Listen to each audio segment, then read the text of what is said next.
प्यारे भाई नमस्कार, स्वागत है आप सभी का आपके अपने चैनल अमन क्लासेस में। तो चलिए स्टार्ट करते हैं। आज आपका सेट 2 का हमने 2 का खा नंबर तक करा दिया था, गा नंबर से हमें स्टार्ट करना है। तो चलिए देख लेते हैं क्या कह रहा है। इसमें कह रहा है कि बिंदु ए -2, 2 और 2, 8 को जोड़ने वाले रेखाखंड ए बी के 4 बराबर भागों में विभाजित करने वाले बिंदु के निर्देशांक बताने। तो 4 बराबर भागों में विभाजित करने वाले बिंदु के मैं क्या बताना है, निर्देशांक बताना है। तो चलिए इसको हल कर लेते हैं। तो सबसे पहले यहाँ से आप डाल लेते हैं 2 का गा नंबर ना, सॉरी ये पहले 1 का ही गा चल रहा है ना, 1 का गा नंबर। सबसे पहले क्या कह रहा था इसमें कि ये आपके बिंदु ए बी हैं और ये 4 बराबर भागों में विभाजित हो जाते हैं। बिंदु ए बी, ठीक है, 4 बराबर भागों में विभाजित हो जाते हैं। तो एक ये हो गया और दूसरा तीसरा, एक यहाँ और कोई कर लो, ये हो गया, ठीक है, पी क्यू और ये आर, ठीक है। 4 भाग हो गए ना इसके, एक ये, दूसरा ये, तीसरा ये और चौथा ये, ठीक। 4 बराबर भागों में विभाजित हो जाते हैं ए बी। अब हमें क्या क्या दिया गया है, हमें ए का मान दिया गया है कितना, -2 का मान 2। ये वाला हमें पता है कि -2 का मान में 2 दिया गया है, और जो ये वाला है ये 2b 2,8 में दिया गया है, ठीक। अब क्या कह रहा है, 4 बराबर भागों में विभाजित हो रहे हैं ना। तो अब हमने यहाँ पर थोड़ा आपको देख लेना चाहिए था बनाते टाइम।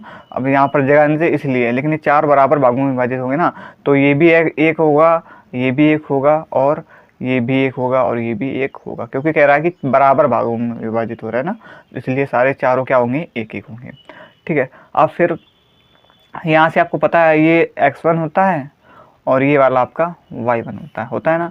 तो इस प्रकार से इसमें लिख दो। आप क्या लिखोगे, आप ये x1 हो गया, y1, ठीक। इस प्रकार से ये आपका x2 y2 और ये आपका x3 y3, x3 y3, ठीक हो गए ना। और ये दो तो हमें पता ही हैं, ये x1 y1, x2 y2 और x3 y3। अब हमें क्या करना है, सवाल थोड़ा सा बड़ा जाएगा लेकिन है सरल। आपको क्या करना है, यहाँ तक आपने सारे कर लिए। फिर इसके बाद आपको करना क्या है, अब सब में आपको एक एक दो, पहले इसमें 2 को लेकर के हमें दूरी निकालनी है, मध्य बिंदु निकालना है, ठीक है। तो चलो वो कैसे निकालोगे आप, सबसे पहले यहाँ पर लिख लो, माना जो क्या लिखोगे आप, माना P, Q, R A B को 4 भागों में विभाजित करता है, जो कि हम ऊपर देखो देख भी पा रहे हैं, 4 भागों में विभाजित करता है, विभाजित करता है, ठीक। क्लियर हो गया ना। अब यहाँ से देखो, अब ये पी था ये क्यों, हाँ, अब यहाँ से क्या लिखोगे आप, यहाँ क्यू जो है, देखो क्यू का मध्य बिंदु क्या है, ए बी है ना, क्योंकि बीच में क्यू पड़ रहा है ना, तो क्यू का मध्य बिंदु ए बी है। हमने जैसे बताया कि आपको 2 2 लेना है ना, उस प्रकार से क्यू का मध्य बिंदु क्या है, ए बी। क्यू का मध्य बिंदु, सॉरी, यहाँ क्यू ए बी का मध्य बिंदु, क्यू जो है उसका मध्य बिंदु है, ए बी का मध्य बिंदु है, ठीक। ये जो क्यू है ए बी का मध्य बिंदु है, ठीक। अब यहाँ से लगाओ सूत्र, क्यू बराबर लिख दो, यहाँ से क्या लिखोगे, x2 और y2, ये वाला ना, x2 y2, x2 y2 बराबर में सूत्र लिखो। सूत्र क्या होता है हमने बता चुके क्या, कि x1 ऊपर वाला -2, फिर प्लस में क्या होता है, x2 बटे में 2, कामा y1 प्लस में y2 बटे में 2, ठीक। यही तो होता है ना। या आप यहाँ से करना समझ पाओ तो अब यहाँ पर ऐसे भी लिख सकते हैं, यहाँ क्यों का मध्य बिंदु है, यहाँ पर दोनों मध्य बिंदु आप लिख दो। कौन कौन से हमने लिए हैं, एक 2,2 लिया है और एक आपका 2,8 लिया है, ये वाला, ए वाला ये और ये भी, ठीक है। तो इससे आपको ज़्यादा आसानी होगी समझने में, इस प्रकार से। अब बस इसको कर लो हल, 2 में से 2 चले जाएंगे 0, तो ये मिल जाएगा 0, और 8 2 10 और 2 पंचे 10, ठीक। 8 2 10 हो जाएगा, 2 से भाग दे देंगे तो 2 पंचे 10, 5 आ जाएगा। यहाँ पर ये 0 हो जाएगा। अब 0 का जब भाग देंगे तो 0 ही बन जाएगा यहाँ पर। ठीक, तो एक हमें यहाँ से निर्देशांक मिल गया 0,5। ये किसका मिला? क्यू का मिला यहाँ पर। ठीक है, क्यू का निर्देशांक। अब देखो, अब इसी प्रकार से हमें सारे करना है। अब ध्यान से देखो, अभी यहाँ क्या लिखेंगे, फिर क्या लिखेंगे कि जो ये ए क्यू है, ये वाला, इसका मध्य बिंदु क्या है? क्योंकि हमें क्यू का पता चल गया है, तो उसी हिसाब से हमें देखना है, जैसे जैसे पता चलते जाए वैसे वैसे हमें मान रखते जाना है। अब हमें यहाँ पर पता क्यू का हमें पता चल गया 0,5 आ गया, तो ए क्यू का मध्य बिंदु क्या है? हमारा पी है। तो वही चीज़ यहाँ पर लिखना है। क्या लिखोगे कि जो ए क्यू है का मध्य बिंदु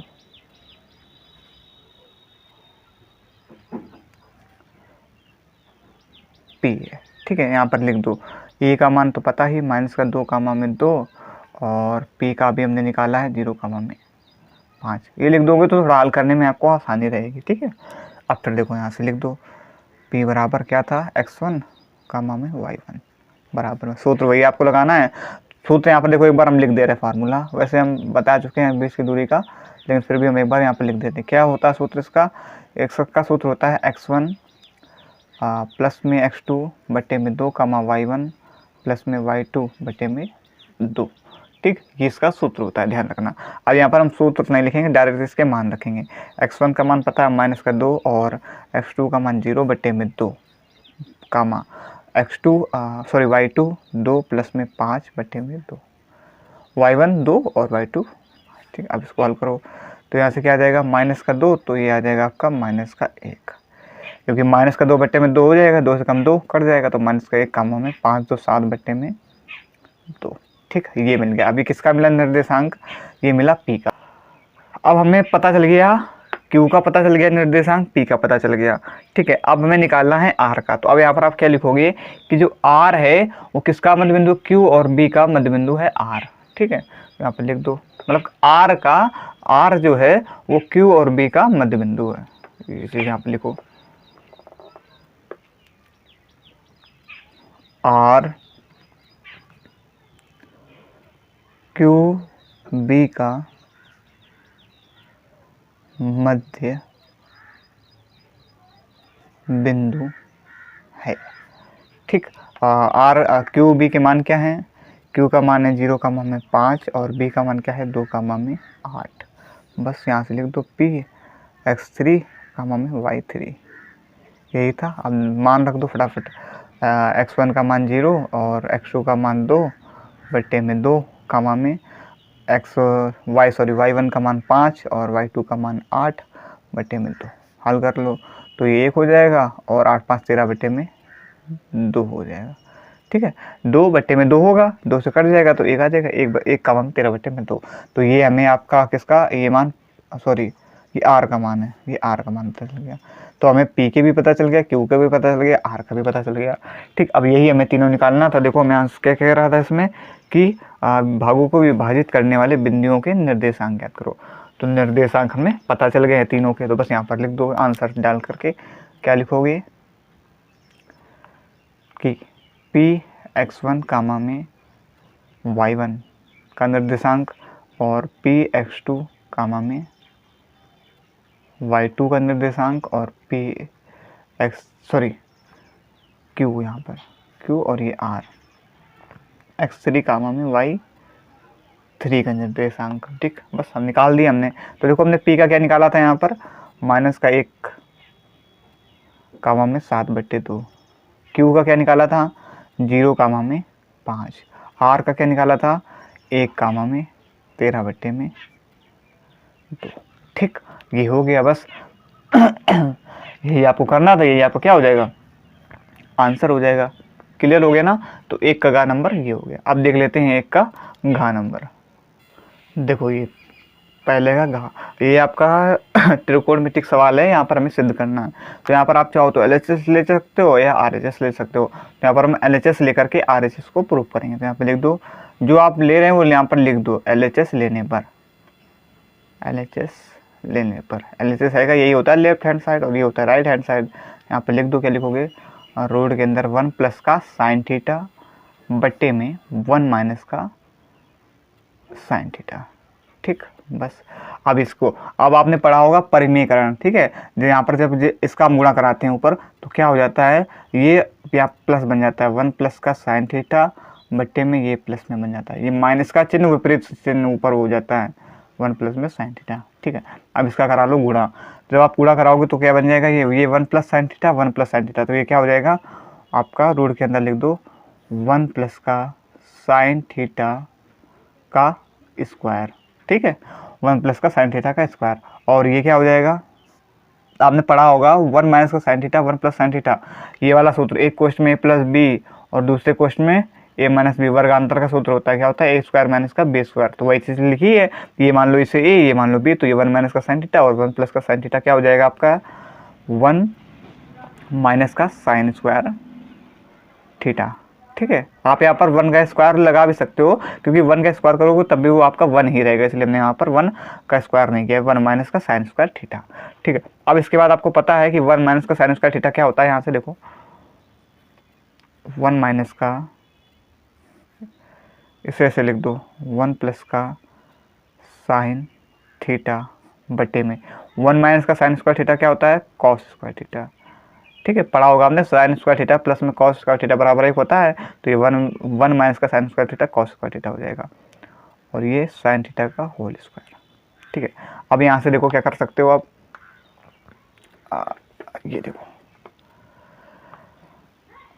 अब यहाँ से ऐसे भी लिख सकते हैं ना हम इसे 1 प्लस का साइन थीटा बटे में कॉस थीटा का स्क्वायर लिख सकते हैं ना, बात तो एक ही है ना, दोनों में स्क्वायर लगा था तो हमने यहाँ पर दोनों का यहाँ से निकाल कर ऊपर स्क्वायर लगा दिया, हल करेंगे तो फिर आपको वैसे ही हो जाएगा, ठीक है।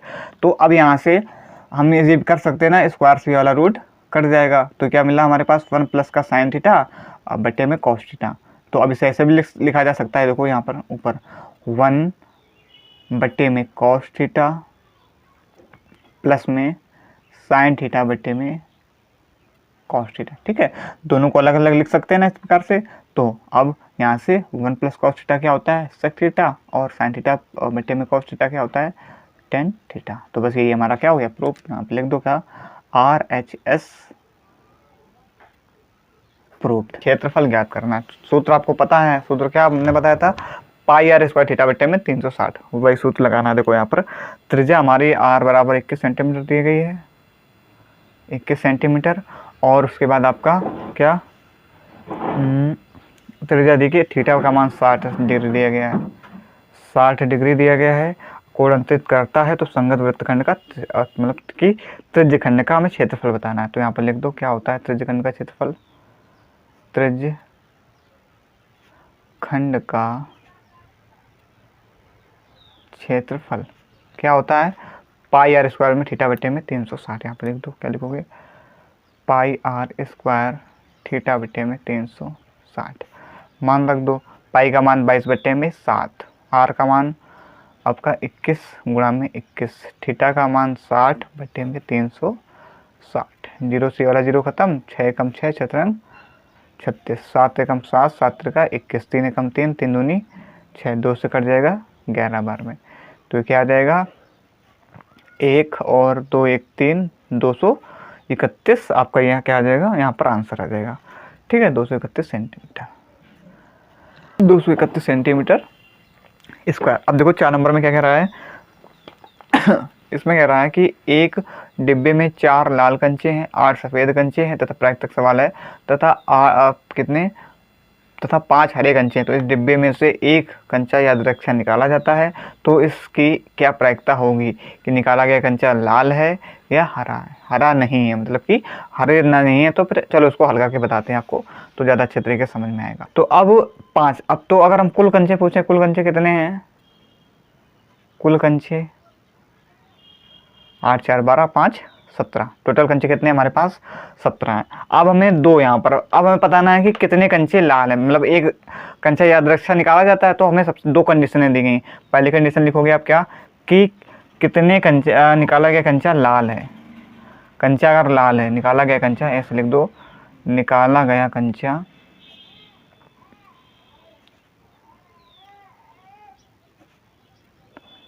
लाल है, तब अब देखो निकाला गया कंचा लाल है, तो अब हमें पता है प्रायिकता का, हमने सूत्र आपको बताया है, P बराबर क्या होता है, अनुकूल संख्या बट्टे में कुल संख्या।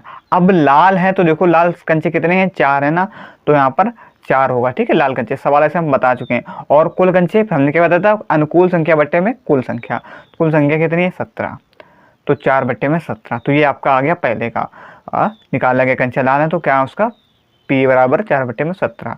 अब क्या कह रहा है कि हरे नहीं है, निकाले गए कंचे हरे नहीं है, निकाले गए कंचे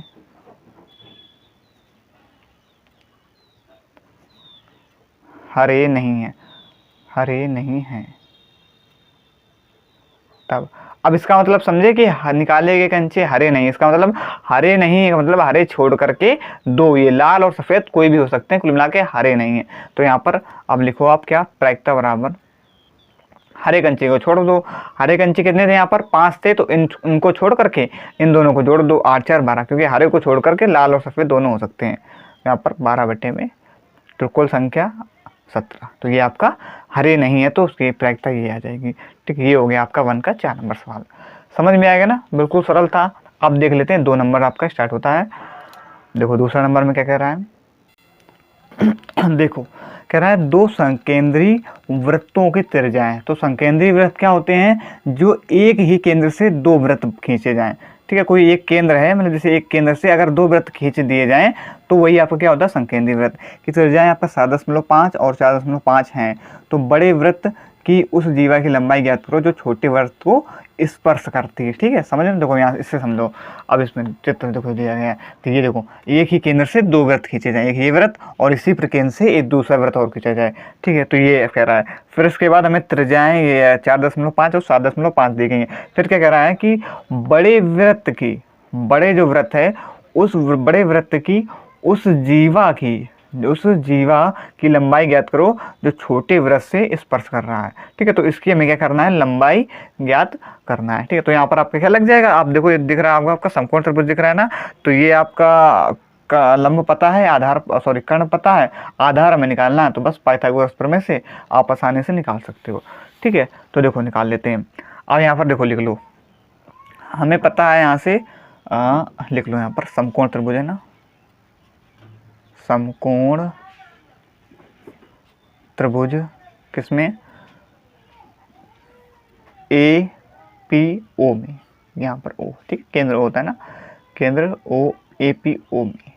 ठीक है, समकोण त्रिभुज APO में। अब यहाँ से पाइथागोरस प्रमेय लगाओगे ना आप, तो क्या होता है पाइथागोरस प्रमेय, कर्ण स्क्वायर बराबर लंब स्क्वायर प्लस में आधार स्क्वायर। ठीक है, अब कर्ण स्क्वायर में पता है 7.5 का स्क्वायर, लंब भी हमें पता है 4.5 का स्क्वायर, आधार हमें निकालना है। ठीक है, अब हमें इसका करना गुणा, तो अब यहाँ से मतलब ऐसा भी कह सकते हैं वर्ग, दशमलव ना लगाओ तो हमें 75 का वर्ग निकालना है। तो हम आपको 2 संख्या, यहाँ से देखो समझ लो, हम आपको 2 संख्या का वर्ग निकालना बताते हैं। जैसे 2 संख्या का आपको, जैसे 2 अंकों का वर्ग निकालना कैसे निकालेंगे, जैसे आपको 75 का वर्ग निकालना है। ठीक है, बाद में दशमलव लगा देंगे। तो आप क्या करो, इसका वर्ग निकालने के लिए सबसे पहले आपको क्या करना है, इसका वर्ग करना है। 5 का वर्ग कितना होता है, 25 होता है, तो 25 का 5 यहाँ पर लिख दो, बचा कितना, हासिल कितना लग गया 2। ध्यान से समझना, 5 का वर्ग किया 25 हुआ, 25 का 5 यहाँ पर लिखा, 2 हासिल लग गया। फिर क्या करना है आपको, ये जो तीनों संख्या हैं आपको दिख रही हैं, 7 और 5 और 2, इन तीनों का कर दो गुणा, 7 × 35 और 35 दूनी 70। फिर जो आपका जो हासिल लगा था उसको जोड़ दो, 70 और 2 72, 72 के 2 हासिल कितना लग गया 7। फिर क्या करना है, फिर इसके बाद इसका वर्ग कर दो।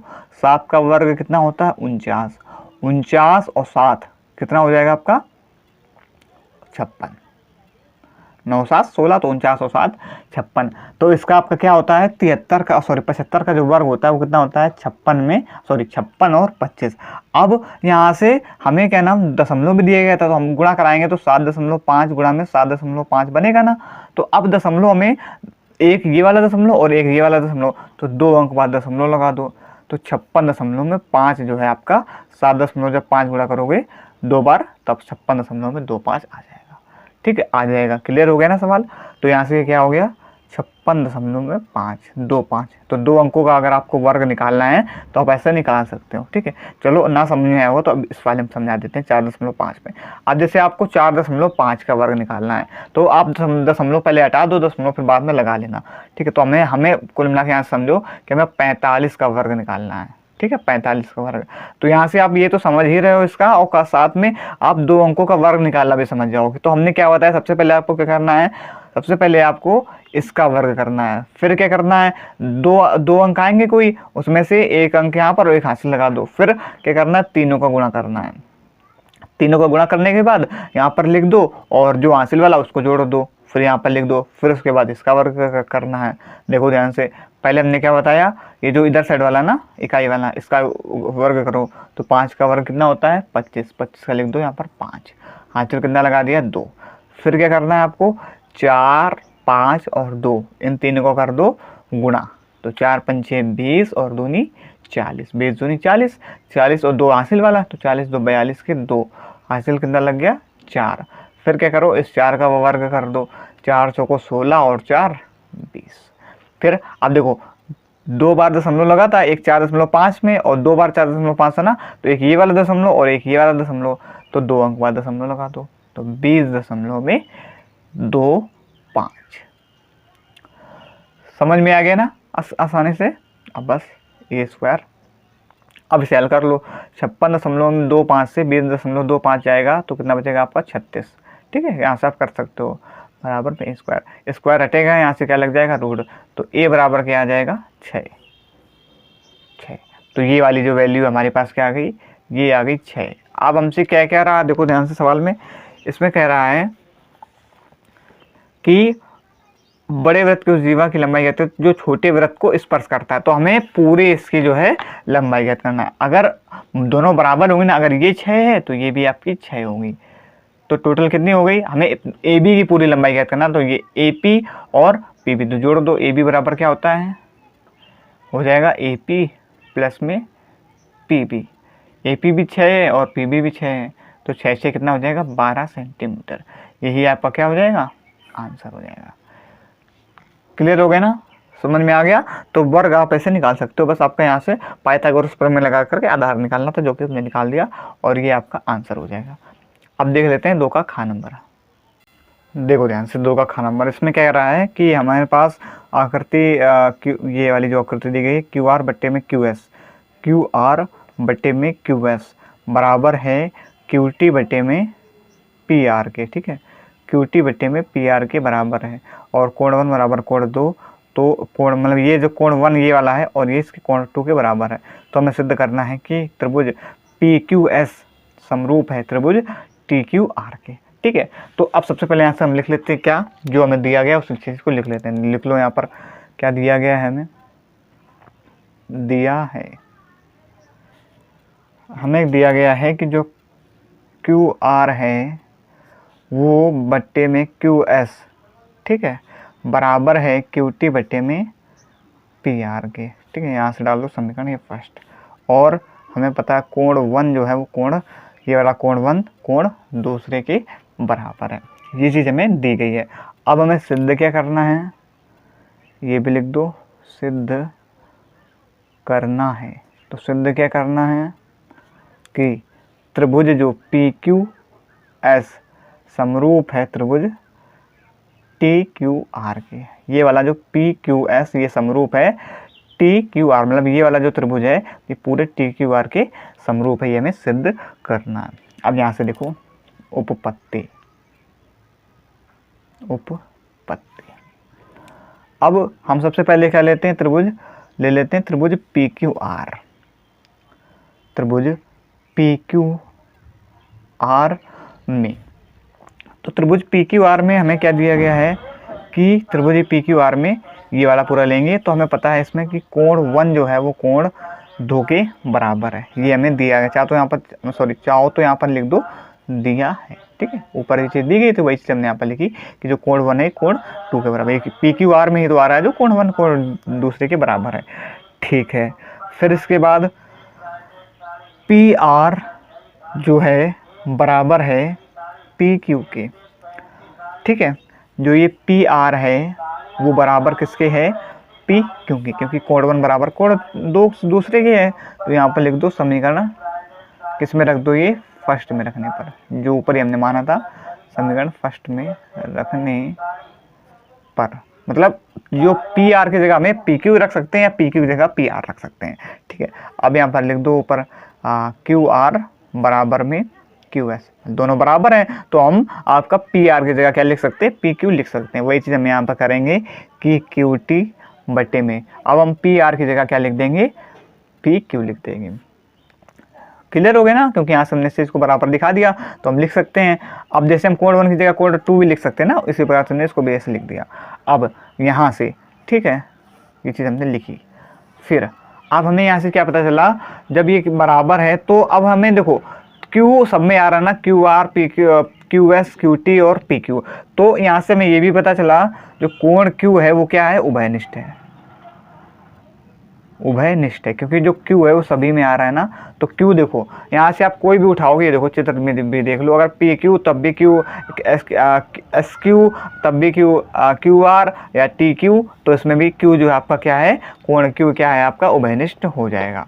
ठीक, अब जब कोण क्यू जो है वो उभयनिष्ठ हो जाएगा, तब यहाँ से हम कह सकते हैं, क्या कह सकते हैं, कंडीशन होती है क्या, कि जो त्रिभुज पी क्यू एस है वो समरूप हो जाएगा त्रिभुज टी क्यू आर के। और किस वाले प्रमेय से कह सकते हैं, ये एस ए एस से, साइड एंगल साइड के आधार पर, साइड एंगल साइड के आधार पर। समझ में आ गई ना बात। तो ये सारी आपकी प्रमेय होती हैं, तो इस साइड एंगल साइड के आधार से हम कह सकते हैं कि जो आपका कोण पी क्यू एस है वो किसके बराबर समरूप होगा, टी क्यू आर के। क्लियर हो गया ना। तो ये आपका 2 का ख नंबर था। अब देख लेते हैं ग नंबर सवाल।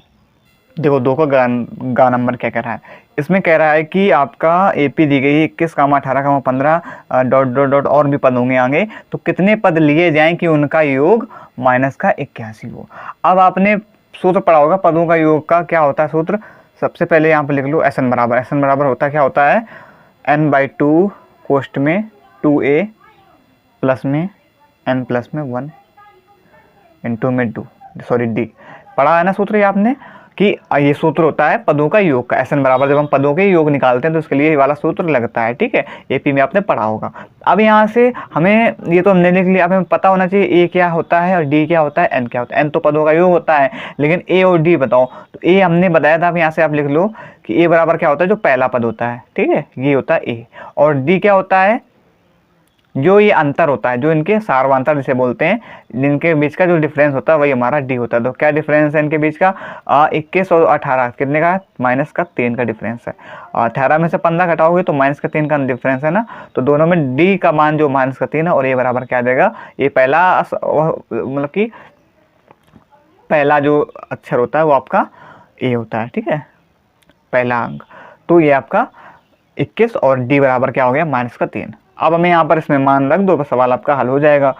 अब देखो ध्यान से, यहाँ से शायद आपका समीकरण भी बने। देखो ध्यान से, एस एन बराबर में एन का मान हमें पता नहीं है और /2 ए का मान पता है, तो रख दो यहाँ से 21 दूनी क्या हो जाएगा 42 प्लस में एन प्लस में 1 इंटू में डी का मान क्या है -3।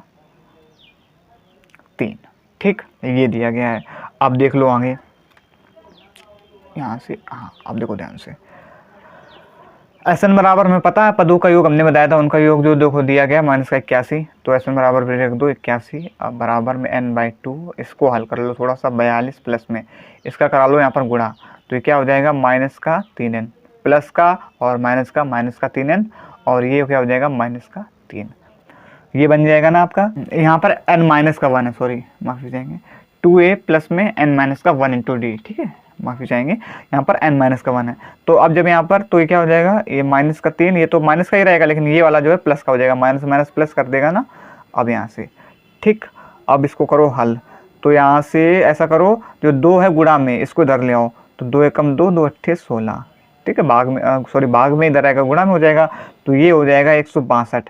यहाँ से ये बचा n और 42 और प्लस का 3, ये हो जाएगा 45 माइनस का 3n हो जाएगा ना ये। फिर अब क्या करो आप, यहाँ से 162 n का करा दो अंदर गुणा, तो हो जाएगा 45n माइनस का 3n में स्क्वायर।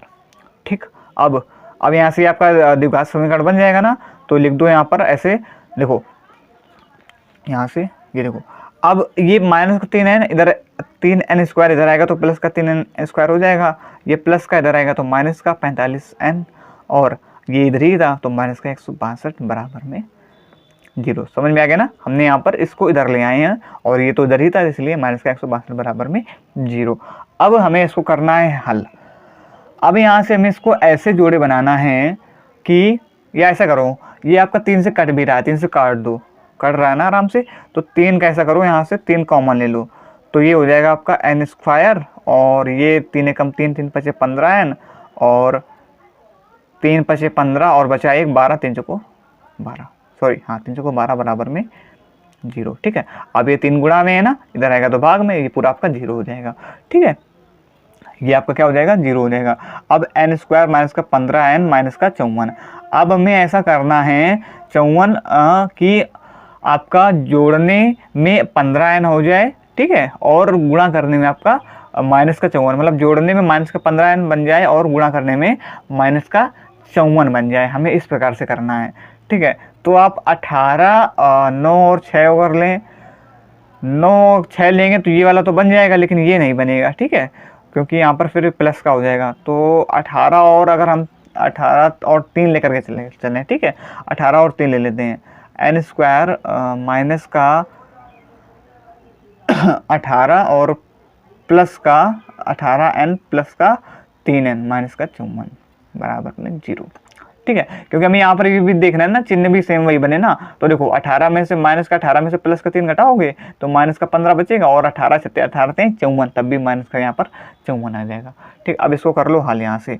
अब ये n कॉमन ले लोगे तो अंदर बच जाएगा n माइनस का 18, और यहाँ से आप कॉमन ले लो क्या, 3, तो अंदर बच जाएगा n माइनस का 18। ठीक है, n माइनस का 18, 18 54 होता है ना, तो बराबर में 0। तो एक हमें मिला n बराबर 18 और एक मिला n बराबर माइनस का 3। यहाँ पर लिख लेते हैं, एक मिला क्या, n बराबर 18 और एक मिला n बराबर माइनस का 3। ठीक है, 0 के बराबर करोगे तो n बराबर 18 हो जाएगा, और ये n प्लस का 3, और ये हो जाएगा n बराबर माइनस का 3। तो ये दो हमें मिले। अब यहाँ से हमें क्या निकालना था, देख लेते हैं एक बार। हाँ, तो उनका योग 81 हो, हमें यही बताना था, पद बताने थे, तो कितने पद लिए जाएंगे। तो यहाँ से देखो, तो n बराबर 18 आपका ये आंसर हो जाएगा। ठीक है, क्योंकि n बराबर ये माइनस में, इसलिए n बराबर 18 ये आपका क्या हो जाएगा, आंसर हो जाएगा। ठीक है, तो बस यहाँ से आपका पदों का योग का सूत्र लगा करके आपको फिर द्विघात समीकरण बनेगा, द्विघात समीकरण को हल करना था आपको। क्लियर हो गया ना। अब देख लेते हैं 2 का घ नंबर। देख लो 2 का घ नंबर। इसमें क्या है कि हमारे पास एक द्विघात समीकरण दिया गया है और उससे हमें शून्य ज्ञात करना है, फिर हमें शून्यकों तथा गुणांकों के बीच की संबंध की भी जांच भी करना है। ठीक है, शून्य और गुणांकों के।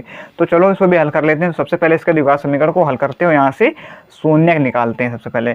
तो अब यहाँ से आप क्या ले सकते हो कि आपका जोड़ने पर 10 बन जाए और गुणा करने पर 21 बन जाए। तो सिंपल सा समझ में आ रहा होगा यहाँ से कि x² प्लस में 7x, और अगर हम 3x ले लें तो ये चीज़ बन जाएगी।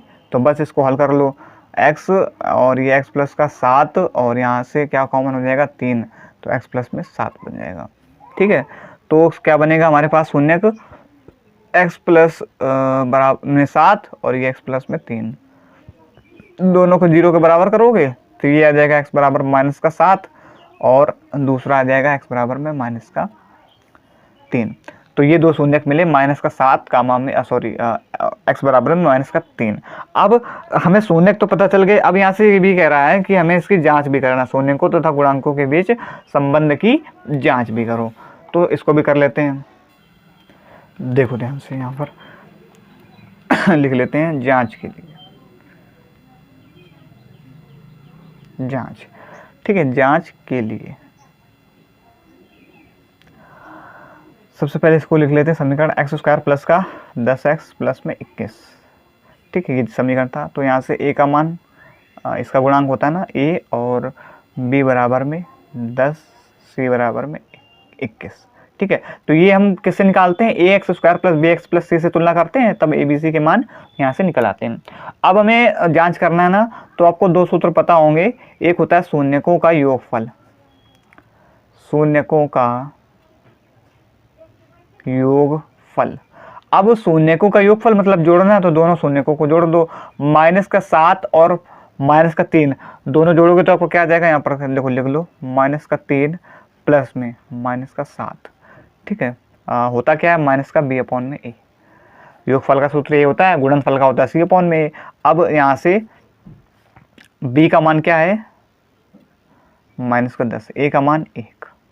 ठीक है, अब ये माइनस का 3 और ये b भी प्लस माइनस कर देगा ना, और माइनस का 7, तो क्या बन जाएगा, माइनस का 10 बराबर में माइनस का 10। ठीक है, तो देखो जांच हो गई ना इसकी, तो अब ये बराबर आ रहा ना, इसका मतलब अगर ये बराबर आ जाए तो इसका मतलब जो हमने शून्य निकाले हैं वो कैसे हैं, सही हैं। अब यहाँ से आप शून्यकों के गुणनफल के भी इसी प्रकार से कर लो। शून्यकों का अगर ये भी बराबर आ जाए तो इसका मतलब हमारे जो शून्यक हैं वो कैसे हैं, सही हैं। शून्यकों का गुणनफल, ये क्या होता है सूत्र, c अपॉन में a। ठीक है, अब गुणनफल कर लो इसका भाई। अब शून्यकों को दोनों गुणों के तो 3 7 21 हो जाएगा ना, क्योंकि माइनस और माइनस प्लस हो जाएगा, तो 21 बराबर में c का मान क्या है, 21 दिया गया और a का मान 1। तो देखो 21 बराबर में 1 लगाओ, एक बट्टे में करो या ना करो तो बात बराबर ही, तो 21 बराबर में 21 आ गया, तो ये भी हमारा क्या है, बराबर। तो दोनों हमारे क्या हो गए, प्रूव हो गए, और ये जो हमारा जो हमने शून्य निकाले वो हमारे कैसे हैं, सही हैं। क्लियर हो गया ना, तो ये आपका घा नंबर भी क्लियर हो जाता है। अब देख लो इंगा नंबर क्या कह रहा है। देखो 2 का इंगा नंबर, ये आपका उसका मध्यमान का इसमें क्या निकालना है, देख लो। तो देखो यहाँ से 2 का इंगा नंबर, किसी फैक्ट्री के 50 श्रमिकों की दैनिक मजदूरी निम्नलिखित सारणी में दिखाई गई है। श्रमिकों की माध्य दैनिक मजदूरी ज्ञात करना है। ठीक है, श्रमिकों की क्या निकालना है, माध्य दैनिक मजदूरी ज्ञात करो, और ये हमारी दी गई है, मजदूरी दी गई है और मजदूरों की संख्या दी गई। तो सबसे पहले माध्य मतलब कुल मिला करके निकालना है, मोटा मोटा समझो, तो आप निकाल दो इसका माध्य। तो मध्यमान निकालने के लिए सूत्र क्या होता है, हम बताया था कि लोअर लिमिट प्लस में अपर लिमिट, मतलब दोनों को जोड़ करके बट्टे में 2 करते हैं। तो कर लो, 500 प्लस में 520 करोगे तो क्या हो जाएगा आपका 1020, बट्टे में 2 कर लो, तो 1020 बट्टे में 2 करोगे तो कितना आ जाएगा आपका, 510 आ जाएगा। ठीक है, आप करके देख लेना, इस प्रकार से इसको भी कर लो, upper limit lower limit plus में अपर लिमिट बट्टे में 2 कर लो। 1060 बट्टे में 2, 1060 हो जाएगा ना, 520 में जो 540 जोड़ोगे तो 2 पंचे 10 और 2 3 6, 530। ठीक है, तो देखो 20-20 का डिफरेंस आ रहा है, तो 20-20 के डिफरेंस में ही होंगे, 550, 570, 590, 5। ठीक है, ये आपका इस प्रकार से मध्यमान बन जाएगा। अब ये f हो गया और ये x हो गया, fx का आप करा लो यहाँ पर गुणा। ठीक है, तो 12 का गुणा आपको यहाँ पर थोड़ा बस इसी का थोड़ा मुश्किल होता है, गुणा थोड़ा कराना है। चाहो तो अब इसे कल्पित माध्य विधि से भी कर सकते हो, 3 विधि होती हैं। आप जो विधि हमें fx थोड़ा और मतलब जो ये वाली विधि होती है, तो प्रत्यक्ष विधि थोड़ी सी सरल होती है। यहाँ से देखो 12 का गुणा आपको 510 में कराना, करा लो। हाँ, यहाँ से देखो 0 का 0 हो जाएगा, 12 एकम 12 के 2, हासिल कितना लग जाएगा 1, 12 पंचे 60 और 1 61। ठीक है, ये 0 0 लगा दो, 14 थे 42 के 2, हासिल लगा 4, 14 पंचे 70 और 4 74। फिर इसके बाद 8 का गुणा इसमें करा लो, 0 0 हो जाएगा, 8 45 के 0, हासिल कितना लगा 4, 8 45 और 4 44। ठीक है, देखते जाना, वैसे हम सही कर रहे हैं। 0 और 6 7 42 के 2, हासिल लगा 4, 6 पंचे 30 और 4 34। फिर 0 का 0 हो जाएगा और ये आपका 5900। ठीक है, ये आ जाएंगे आपका, एक बार गुणा करके आप देख लेना, यही आएगा। ठीक है, 6120। क्लियर हो गया। अब इसे इसको जोड़ दो यहाँ से और इसको जोड़ दो। अब इसे जोड़ो, क्या हो जाएगा ये 12 और 4 16, 10 26, 26 और 8 34, 34 6 40 और 10 ये 50 हो जाएगा। जो वहाँ पर हमें बताया भी था श्रमिकों की संख्या 50 हैं। और ये क्या हो जाएगा, ये 0 का 0 और यहाँ से 2 2 4 2 6। ठीक, फिर यहाँ से इसके बाद 4 4 8, 4 12 और 9 21 और 1 22 के 2, हाथ लगा 2। ठीक है, फिर ये 7 6 13, 13 4 17, 17 3 20, 5 25 2 27, 27 260 आएगा। आपको कितना आ जाएगा यहाँ से, 27 260 आएगा। ठीक है, यहाँ से आप इसे हल भी कर लेना, यही आएगा 27 260 आना चाहिए। ठीक है, फिर अब इसे हल कर लो, 27 260 बटे में 50। क्योंकि आपको पता है, हमने सूत्र बताया था माध्य निकालने के लिए क्या होता है प्रत्यक्ष विधि से, माध्य बराबर सिग्मा एफ एक्स बट्टे में सिग्मा एफ, यही होता है ना। ये 27,260 बट्टे में 50, जीरो से वाला जीरो कट जाएगा, काट दो 5 से, 5 25, बचा कितना 2, 22, 5 को 20, बचा कितना ये 2, 26 हो जाएगा ना, 5 25, बचा कितना 1, 5 दूनी 10, 545.2 आपका आंसर हो जाएगा। ये आपका 545.2 में आंसर आ जाएगा। अब देख लेते हैं 2 का 4 नंबर। देखो 2 का 4 नंबर, ये भी आपका बहुलक और यहाँ पर माध्यक निकालना है, ठीक है। सांख्यिकी का सवाल है यहाँ पर। अब यहाँ पर आपको दोनों चीज़ें निकालना है, बहुलक भी निकालना है और माध्यक, दोनों चीज़ें निकालना है, ठीक है। तो बहुलक और माध्यक का सूत्र हम लिखा चुके हैं, एक बार यहाँ पर फिर से आप रिवीजन मतलब कि रिवाइज करा देंगे। देखो ध्यान से, ये आपका वर्ग अंतराल दिया गया, बारंबारता निकाल दिया गया है। तो यहाँ से हम सबसे पहले बहुलक निकालते हैं, ठीक है। तो सबसे पहले आप बहुलक का सूत्र लिखो। बहुलक का सूत्र क्या होता है बता चुके हैं हम। बहुलक का सूत्र क्या होता है यहाँ पर लिख लेते हैं, L प्लस में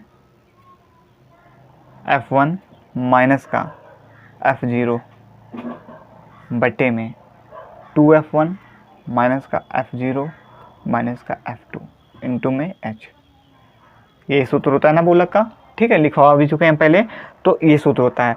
अब यहाँ से हमें इसके सारे मान पता होना है, कौन से क्या मान होते हैं।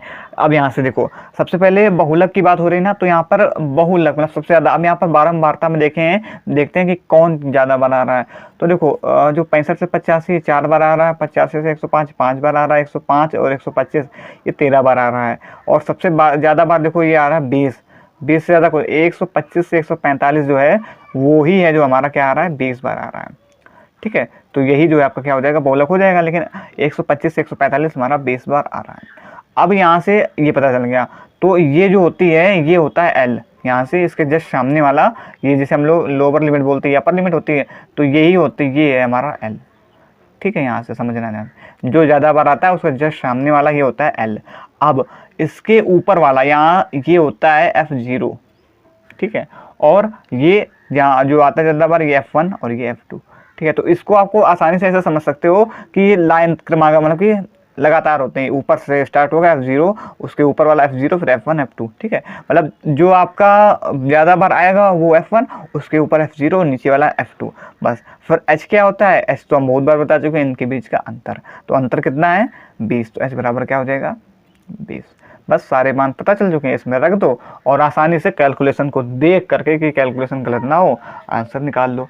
चलो इसको हल कर लेते हैं। यहाँ पे देखो L का मान हमें पता है, क्या निकाला हमने 100 मतलब कि क्या दिया गया है 125 दिया गया है, प्लस में F1 का आपका 20 दिया गया है। इसको यहीं पे थोड़ा सा डायरेक्ट कर लेते हैं कि F1 का मान 20 दिया गया है और F0 का मान हमें 13 पता है। तो 20 में से 13 जाएंगे तो कितना बचेगा 7।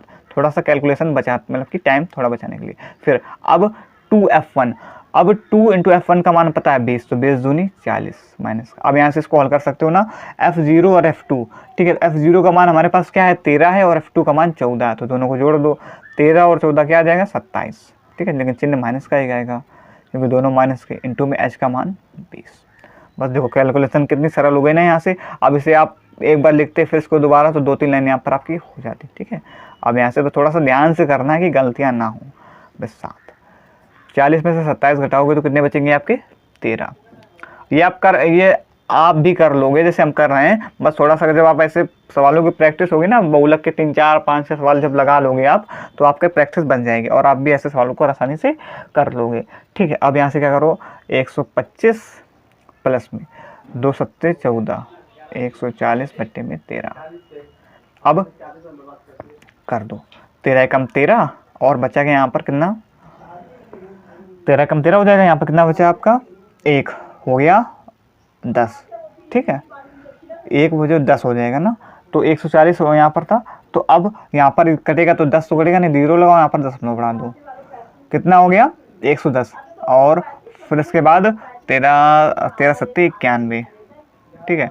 फिर बचा कितना आपका 9 हो गया कितना 90, ठीक है। तो कितना हो जाएगा 13 6 78, ठीक है। तो 10.76 इन दोनों को जोड़ दो तो 135.76 ये आपका आंसर आ जाएगा, ठीक है। जब 125 का गुणा इसमें आप सॉरी जोड़ोगे 110.76 तो आपका 135.76।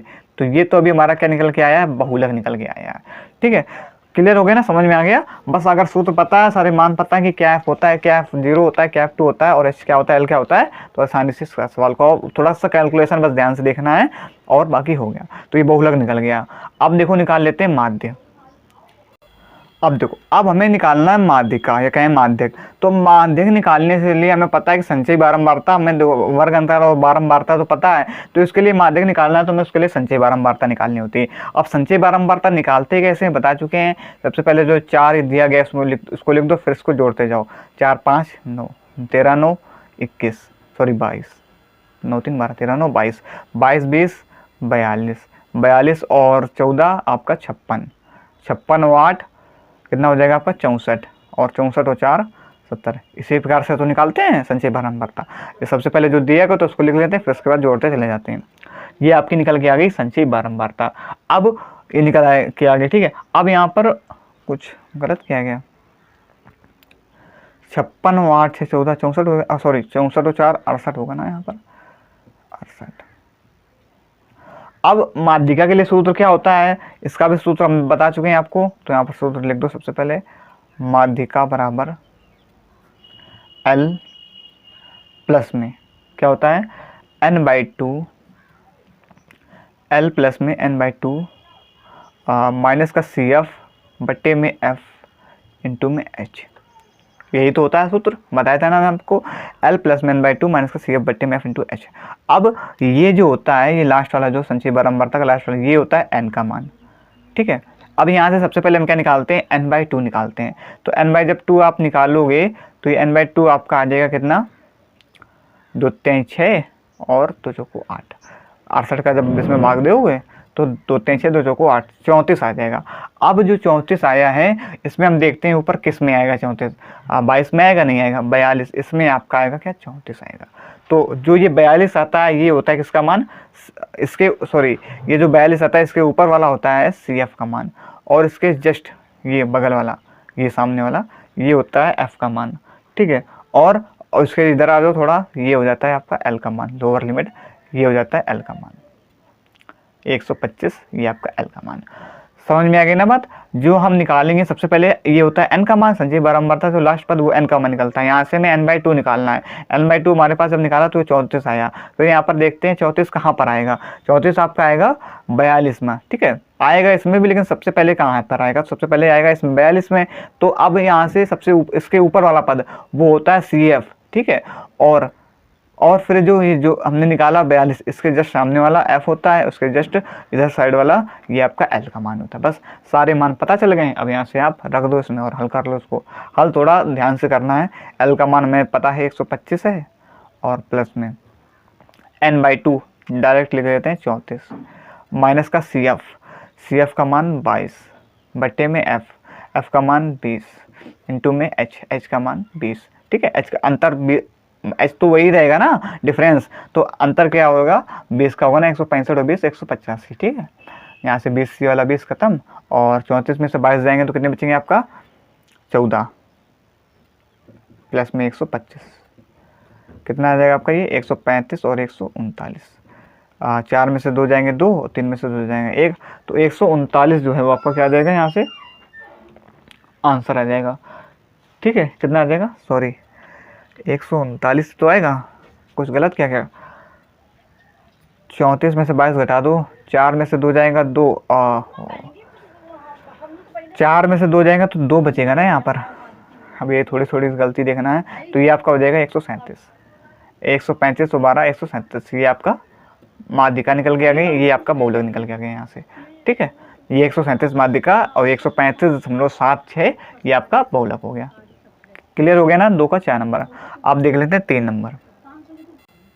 देखो तीसरा नंबर क्या कह रहा है, इसमें कह रहा है कि 2 अंकों की एक संख्या और उसके अंकों को उलटने पर बनी संख्या का जो योग है वो 99 दिया गया है। तो संख्या के बनी संख्या का योग 99, यदि संख्या के अंकों का अंतर 5 है तो संख्या ज्ञात करो। ऐसी संख्या कितनी है, ठीक है, ये हमें ज्ञात करना है। चलो आ जाओ हल कर लेते इसको। समझना ध्यान से सवाल को, दोबारा इसको समझने की ज़रूरत नहीं पड़ेगा अगर एक बार अच्छे से समझ लोगे। क्या कह रहा है, ध्यान से समझना। 2 अंकों की एक संख्या है, तो अब सबसे पहले 2 अंकों की संख्या क्या होती है, क्या मानोगे आप। 2 अंकों की संख्या हमने मानी, क्या मानी, 10x प्लस में y। ठीक है, यही संख्या मानी जाती है। अगर 2 अंकों की संख्या आपको मानना है तो 10x प्लस में y, ये इकाई तो ये दाई में, तो इसलिए यहाँ पर ये 10 हो जाता है। तो 10x प्लस में y, ये 2 अंकों की संख्या हो गई। अब संख्या ये मान ली हमने, यहाँ पर लिख दो चाहो तो माना। अब ये संख्या हो गई और लिख दो यहाँ से इकाई अंक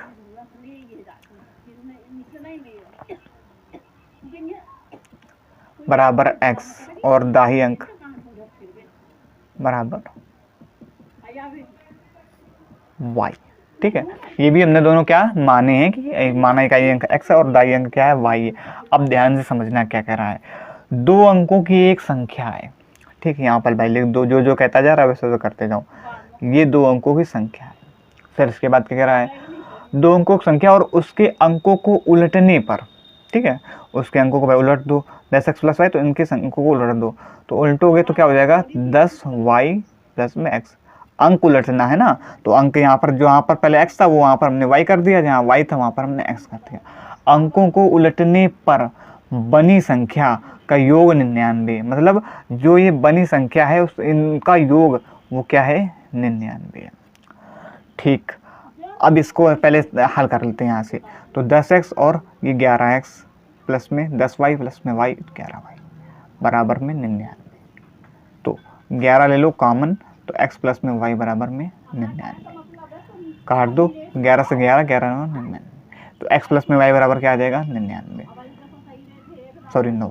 ठीक है, 11 9 99 कट जाएगा ना। तो ये समीकरण फर्स्ट। अब देखो फिर आगे क्या कह रहा है कि यदि संख्या के अंकों का अंतर 5 है। अब संख्या क्या अंकों के, तो x और y माने थे हमने अंक, तो x माइनस वाई अंकों का अंतर वो क्या है, 5 है। ये समीकरण ले लो दूसरा, बस इसको हल कर लो, आराम की संख्या सॉरी जो है x और y के मान निकल के आ जाएंगे। जब x और y के मान निकल के आ जाएंगे तो हमें संख्या भी आसानी से पता चल जाएगी। तो कर दो इसे क्या, जोड़ने पर, ठीक है, यहाँ से। अब जब जोड़ोगे तो ये प्लस माइनस से कट जाएगा और ये x और x क्या हो जाएगा, 2x बराबर में 14।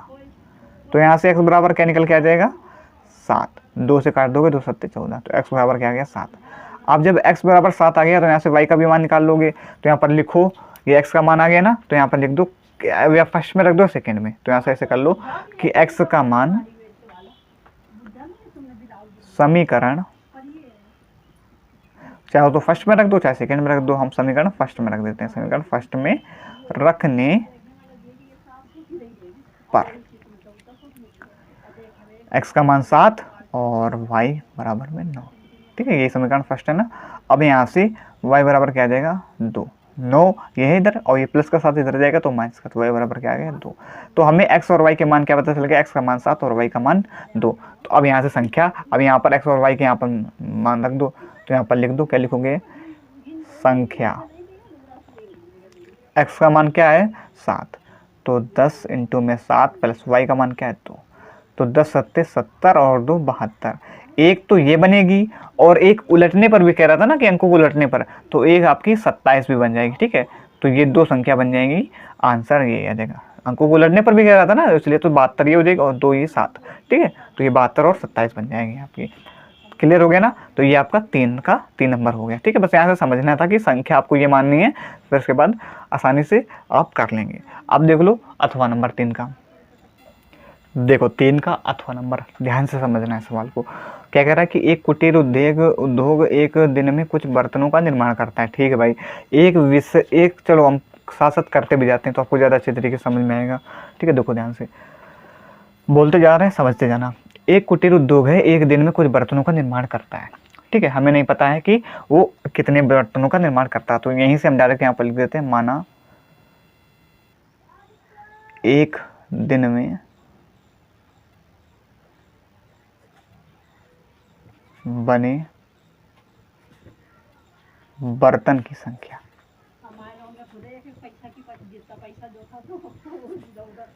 बराबर में x। ठीक है, अब देखो ध्यान से क्या कर रहा है। एक विशेष दिन ये देखा गया कि प्रत्येक नग की निर्माण लागत उस दिन के निर्माण लागत किए गए, उस दिन के निर्माण लागत की जो निर्माण लागत की गई है कि उस दिन के निर्माण लागत नहीं, उस दिन के निर्माण किए गए बर्तनों की संख्या के 2 गुणों से 15 अधिक है। समझ रहे हो ना बात, कि 2 गुने से 15 उस दिन के, तो लिख देते हैं आप क्या, प्रत्येक नग की निर्माण लागत, प्रत्येक नग की निर्माण लागत जो थी क्या थी, निर्माण लागत उस दिन के निर्माण किए गए बर्तनों की संख्या की, उस दिन x निर्माण के हमने माना है, तो उस दिन के निर्माण किए गए बर्तनों का 2 गुना से 15 अधिक था। समझ में आ गई ना बात, उस दिन के निर्माण किए गए बर्तनों की 2x, हमने x माना था निर्माण किए गए बर्तन, तो x हो गया और उसके 2 गुने से 15 अधिक है, तो ये क्या बन जाएगा 2x प्लस में 15। ठीक है। तो यदि उस दिन की कुल निर्माण लागत 2250, मतलब इन दोनों को मिलाकर के टोटल कितनी थी 2250 थी, तो यहाँ से आप ऐसा भी लिख सकते हो कि कुल लागत कितनी है हमारी 2250, कुल लागत 2250 दी गई है। तो बस 2250 दी गई, यहाँ से x इंटू में दोनों को मिलाकर करना 2x प्लस में 15 बराबर कितनी है 2250। हल कर लो इसको, जब आप इसे हल करोगे तो क्या बन जाएगा ये 2x स्क्वायर प्लस में 15x बराबर में 2250। ठीक है, द्विघात समीकरण बनेगा। अब यहाँ से 2x स्क्वायर प्लस में 15x माइनस का 2250 बराबर में 0। ठीक, इस प्रकार से आपका बनेगा। अब हमें फिर भी यहाँ से देखना है कि इसका गुणा इसमें करोगे, 2250 का गुणा 2 में करो, 2250 गुणा 2, 0 2 पंचे 10 का 0, वहाँ से लगाएगा 2 दूनी 4 1 5 2 दूनी 4 4500। ठीक, अब 4500, अब हमें ऐसा देखना है कि आपका गुणा करने में 4500 आ जाए और जोड़ने में आपका कितना आ जाए 15x आ जाए। ठीक, तो अब यहाँ से हमें देखना है, तो यहाँ से जब आप करेंगे तो आपको ये बनेगा। ठीक है, इस चीज़ को देख लेना। वैसे अगर आपको आए ऐसे सवाल, अब वैसे थोड़ा का सवाल था, 2 सवाल ऐसे मिलेंगे आपको। ठीक है, तो यहाँ पर इस सवाल को यहाँ से थोड़ा सा शायद आपको मुश्किल पड़ जाए, या आप इसको लासा लेकर के देख लेना। ठीक है, यहाँ पर ये बनेंगे क्या क्या बनेंगे 75। इस सवाल को पहले छोड़ देना, दूसरे जो 2 सवाल मिलते हैं उस सवाल को पहले देखना, वो करना है, तब इस सवाल में थोड़ा सा देखना। 75x माइनस का 60x, ठीक है, ये बनेगा 75 और माइनस 60 बनेगा। 75 में से 60 घटाओगे तो 15 बचेगा, और 75 का गुणा जब 60 में कराओगे तब 4500 मिलेगा, माइनस का 2250। ठीक है, बराबर में 0। तो यहाँ से 2 कॉमन हो जाएगा, सॉरी 2 नहीं होगा, x कॉमन हो जाएगा, तो ये बचेगा 2x प्लस में 75 माइनस का, यहाँ से आपका क्या कॉमन हो जाएगा 30 कॉमन हो जाएगा, तो ये क्या बचेगा 2x प्लस में 75। ठीक है, ये माइनस का कॉमन ले लेना ना, तो ये माइनस का वाला ये प्लस हो जाएगा बराबर में 0। तो एक क्या बना, एक बना x बराबर में 30, और एक क्या बना 2x प्लस में 75 बराबर में 0, 2x प्लस में 75 बराबर में 0। तो x बराबर में माइनस का 75/2 मिला, एक ये मिला और एक ही मिला। तो बर्तनों की संख्या कितनी हो जाएगी आपकी, तो अब ये इसको तो हम ले नहीं सकते क्योंकि ये माइनस में भी है और प्लस में ये आधा, तो ऐसा तो है ना कि आधे बर्तन में है ना, तो माइनस में तो कभी हो ही नहीं सकता, तो ये इसी वाले फॉर्म लेंगे x बराबर में 30।